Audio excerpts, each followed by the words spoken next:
Moi, je nourris beaucoup d'admiration. D'admiration pour les hommes, pour les œuvres, pour la vie, pour le fait que le soleil se lève, que la nuit arrive. Tout ça me paraît des choses extraordinaires que nous acceptons comme ça, comme si c'était tout à fait naturel. Oui. C'est stupéfiant. Oui. L'étonnement d'être là, c'est un sentiment que j'ai éprouvé, vous savez, très très tôt. Je me rappelle comme enfant, je m'arrêtais quelquefois de jouer avec des petits amis et je me disais, qu'est-ce que je fais là? Que le monde nous est donné comme une espèce d'évidence, on n'y réfléchit pas tous les jours. Vous vous occupez de ne pas rater le train, de faire ce que vous avez à faire, de vous occuper de vos enfants, de gagner de l'argent, de cultiver vos amours. Mais le monde, vous vous en occupez pas beaucoup. On ne peut pas parler de Dieu, on ne peut rien dire de Dieu. On peut peut-être faire de la fiction sur Dieu. C'est tout ce qu'on peut faire, parce que Dieu est entièrement hors de notre atteinte. C'est très bien que la vie est dure, le monde est cruel, simplement, ne serait-ce que parce que nous sommes condamnés à mort. Nous sommes tous des condamnés à mort. Nous sommes tous déjà des morts. Nous sommes en sursis, c'est tout. Cette vie est quand même très dure, et en même temps, elle est merveilleuse. Oui. Vous savez, chaque fois qu'on dit que c'est une vallée de larmes, il faut ajouter que c'est aussi une vallée de roses. Mais chaque fois que vous dites que c'est une fête, il faut ajouter que c'est une fête en larmes. Vous savez, travailler n'est pas gai. Travailler n'est pas gai. Mais ne pas travailler, ne pas avoir de travail, c'est pire. Mourir n'est pas gai, mais ce serait bien pire de ne pas mourir. La vie est belle parce que nous mourrons. Ce n'est pas un paradoxe, ce n'est pas un paradoxe. Ce serait atroce si nous ne mourrions pas. Et quand le Christ veut punir le juif errant, il le condamne à l'immortalité. La vie est belle parce que nous mourrons. Il faut tout aimer de la vie, et notamment, je crois que, surtout à mon âge, ou au nôtre, mon cher Pontalis, eh bien, je crois qu'il faut même se décider à aimer la mort. Je ne dis pas qu'il faut l'attendre avec impatience, mais je pense qu'il ne faut pas la craindre et qu'il faut essayer de voir... La seule façon de ne pas mourir, ce serait de ne pas vivre. À partir du moment où vous vivez, vous signez une espèce de contrat avec la mort, et il y a un moment où il faut respecter ces contrats. Oh là là, quelle sagesse. Ne pas la craindre, d'accord, mais l'aimer, la demande beaucoup. L'aimer, mais sûrement pas.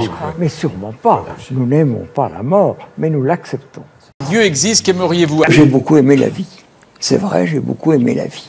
D'ailleurs, si, supposez qu'un Dieu me dise veux-tu recommencer ta vie, je ne souhaiterais vraiment pas la recommencer. Parce qu'elle a été suffisamment remplie? Oui, parce qu'elle a été très bien. Ce serait assommant de continuer à vivre. La pire catastrophe, ce serait d'être immortel. Ça, c'est vraiment une catastrophe. D'ailleurs, c'est la plus grande punition. Le juif errant aspire à mourir. Et nous avons la chance de mourir. Vous savez, qui meurt ne meurt que ceux qui ont vécu. Et c'est une grande chance de mourir. Ça prouve qu'on a vécu. Dieu, évidemment, n'est ni dans l'espace, ni dans le temps. Il est antérieur à l'espace, il est antérieur au temps. Et en ce sens, il n'existe pas, puisqu'il est depuis toujours et qu'il sera pour toujours. En vérité, je suis mélancolique. Voilà le secret, je suis mélancolique, mais je suis un de ces mélancoliques bénis de Dieu qui est un mélancolique gai. Voilà. Et évidemment, c'est vrai que l'idée de la mort, c'est pas parce que je suis vieux maintenant. L'idée de la mort m'a occupé très très tôt, vous savez. Très très tôt, j'ai pensé à la mort. Et c'est pour ça que j'ai aimé beaucoup un philosophe où la mort tient une telle place, qui est Heidegger. Vous savez, le fameux homme pour la mort. Ça m'avait beaucoup... L'être pour la mort. L'être pour la mort, ça m'avait beaucoup influencé. Et pour lutter contre cette mort, je crois qu'il faut être très très gai. C'est une chose étrange à la fin que le monde. Et quelle était la suite de ce poème de Louis Aragon? C'est une chose étrange à la fin que ce monde. Un jour je m'en irai sans en avoir tout dit. Ces moments de bonheur, ces midis d'incendie, la nuit immense et noire aux déchirures blondes. Il y aura toujours un couple frémissant pour qui ce matin-là sera l'eau première. Il y aura toujours l'eau, le vent, la lumière. Rien ne passe après tout, si ce n'est le passant. L'argent ne fait pas le bonheur des riches, mais il fait le bonheur des pauvres. Je crois que c'est assez vrai. Un écrivain doit faire attention à tout ce qu'il écrit. Il doit faire attention à tout ce qu'il dit, et il doit faire attention à la façon dont il meurt. Ouais. Vous savez, c'est très mauvais pour un écrivain de mourir, par exemple, en même temps que Piaf. Oui, c'est ce qui est arrivé à Cocteau, non? Piaf a pris toute la lumière pour elle, et on n'a pas parlé beaucoup de Cocteau. Croyez-vous en Dieu? J'espère qu'il y a autre chose que ce monde. Et vous savez, pour commencer tout de suite par une citation, Oui. je crois que c'est saint Thomas qui disait « Ma foi est la forme de mon espérance ». Dans mon livre, je dis une possibilité, c'est que Dieu a créé les hommes pour qu'ils soient heureux. Et alors je crois qu'il y a presque un devoir d'être heureux. Mais en même temps, je pense qu'il y a des choses qui sont plus hautes que d'être heureux. L'héroïsme, la vérité, la justice sont probablement des choses plus importantes que le bonheur.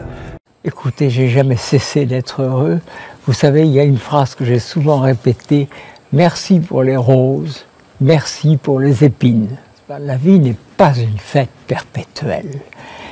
C'est une vallée de larmes, mais c'est aussi une vallée de roses. Et si vous parlez des larmes, il ne faut pas oublier les roses, et si vous parlez des roses, il ne faut pas oublier les larmes. Dans un sens comme dans l'autre. Vous dites aussi, je ne suis pas de ces imbéciles qui se croient tenus de pleurnicher parce qu'ils viennent de calculer que le quart ou le tiers de leur vie se passe à dormir. Vous dormez beaucoup? Eh bien oui, je dors beaucoup et peut-être pas assez. Je trouve que c'est commode de dormir et puis agréable, et puis que ça permet d'oublier beaucoup de choses, et particulièrement quand on est malheureux, je le dis d'ailleurs, dormir c'est tout à fait exquis parce que ça vous fait sortir de ce monde où on a quand même beaucoup d'ennuis. Et vous dites aussi, entre le sommeil et la paresse, c'est peut-être encore à la paresse que je décernerai la palme. Ah ben, la paresse c'est merveilleux parce que on abandonne les choses, n'est-ce pas? On abandonne le monde. C'est le sommeil dans la conscience, dites-vous. Voilà, mais en s'en rendant compte. Moi, je crois que c'est quelque chose d'exquis de se dire qu'on a à écrire une lettre à des amis ou qu'on a un travail à faire et de ne pas le faire en disant qu'on préfère volontairement laisser les choses se faire toutes seules ou bien peut-être par les autres. Oui, sur l'amour, vous dites aussi un certain nombre. La meilleure preuve de l'existence de Dieu, c'est l'athée tourmenté par l'absence de Dieu. On me demande quelquefois « Qu'est-ce que vous avez fait à l'Académie ?» Et la réponse est assez claire, c'est presque rien. Hein. Mais j'ai quand même fait quelque chose, c'était une révolution, j'ai fait entrer Marguerite Yourcenar, et c'était quelque chose. L'Académie, c'était très simple, ne voulait pas de femmes. Le règlement était muet sur ce... n'interdisait pas les femmes, mais il y avait plus dur et plus fort que le règlement, c'était la tradition. En 350 ans, on n'avait élu ni Madame de Lafayette, ni Madame du Défend, ni George Sand, ni Colette. Et l'Académie ne voulait absolument pas de femmes. J'ai imposé Marguerite Yourcenar. L'Académie a voté pour Yourcenar parce que la pression vraiment de l'opinion était telle. Je pense qu'il y avait 90% des Français qui ne voyaient pas pourquoi une femme n'entrerait pas à l'Académie. Je n'ai pas agi par féminisme, ni par amitié, je ne la connaissais pas. Je ne la connaissais pas et je n'ai pas agi par féminisme, mais j'admirais Marguerite Yourcenar. Vous avez tous lu, je pense, les Mémoires d'Adrien et l'œuvre noire. Vous ne connaissez pas peut-être des poèmes de Marguerite Yourcenar. Ils sont très peu connus. Ils n'ont pas été publiés. J'en ai trouvé un dans un journal belge, vraiment par hasard. Je vais vous le dire, il est très court. Marguerite Yourcenar aimait les femmes et elle était plutôt à gauche. Elle était exactement écologiste de gauche. Et elle était tombée amoureuse d'un écrivain de droite, homosexuel aussi, qui s'appelait André Fregnault. Et André Fregnault est mort, et elle a écrit un poème que je trouve magnifique.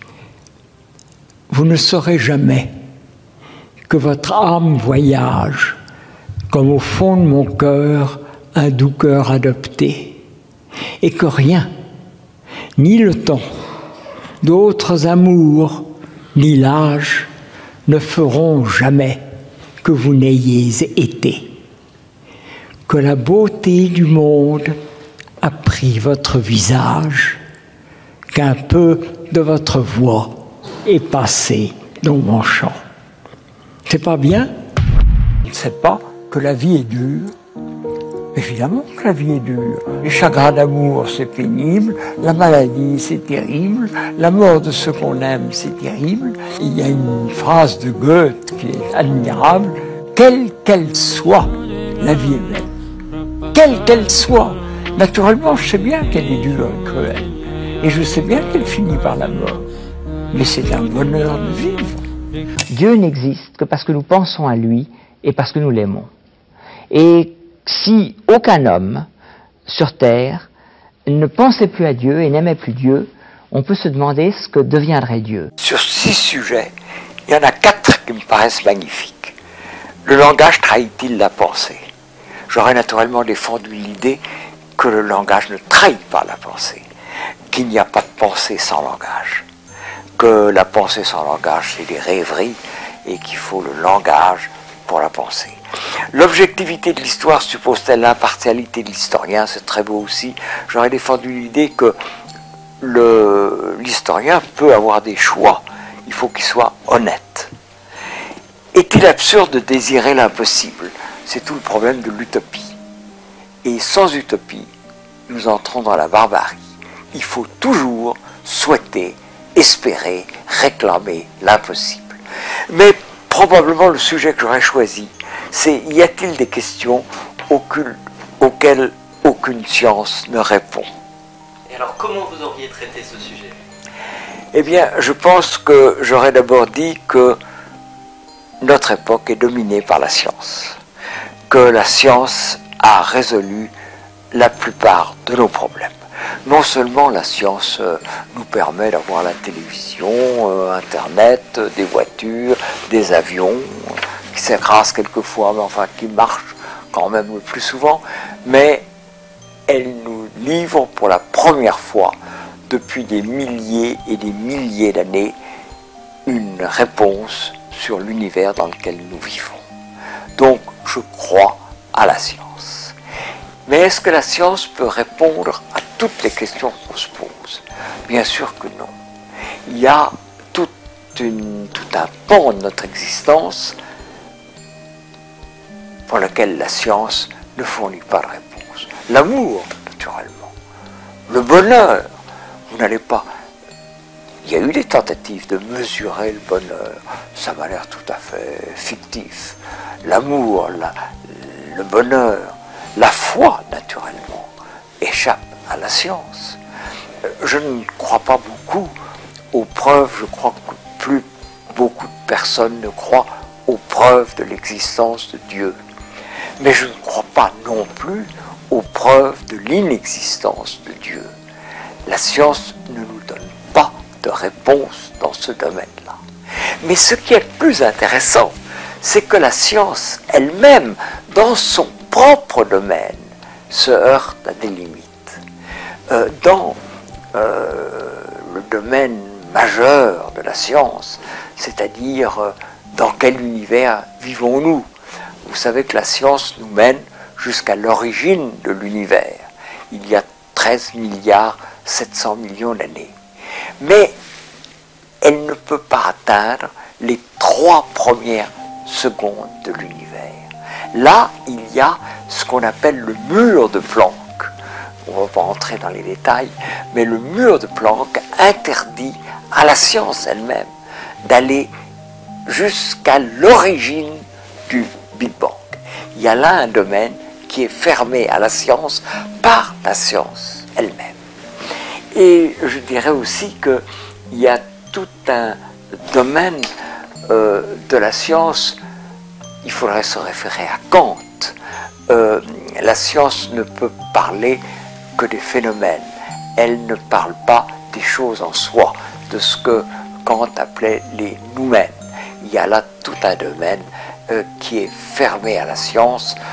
Kant lui-même avait dit « j'ai limité le savoir pour laisser une place à la foi ou à l'espérance ». Et donc, vous voyez que la science peut tout, peut presque tout, mais il y a des domaines qui échappent à la science. Vous savez, j'ai souvent répété cette formule, je crois que c'est une formule juive, c'est une formule de rabbin. Ce qu'il y a de plus important, c'est Dieu, qu'il existe ou qu'il n'existe pas. Vous m'avez demandé le mot de la fin. Il sera plus difficile à un riche d'entrer dans le royaume des cieux qu'un chameau de passer par une épingle. Le trou d'une épingle.